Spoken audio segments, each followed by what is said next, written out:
આંબેડકરજીના યોગદાન અને પરિશ્રમથી જે બંધારણ ગણવામાં આવ્યું છે અને તેનો સ્વીકાર કરવામાં આવ્યો, તેનું પણ આ વર્ષે 75મું વર્ષ છે.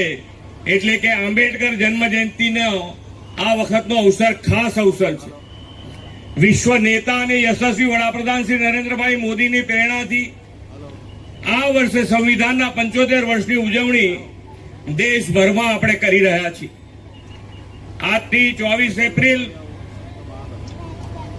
આ અભિયાનમાં ડોક્ટર બાબા સાહેબ આંબેડકરના વિચારો લોકો સુધી પહોંચાડવાનું કાર્ય થવાનું છે. બાબા સાહેબનું જીવન એ સંઘર્ષ અને સફળતાનું માર્ગદર્શક છે. બાબા સાહેબે માત્ર પોતાના માટે નહીં પણ સમગ્ર સમાજ માટે એક સમાનતા, ન્યાય અને આધુનિકતાના આધારે ભારતનું બંધારણ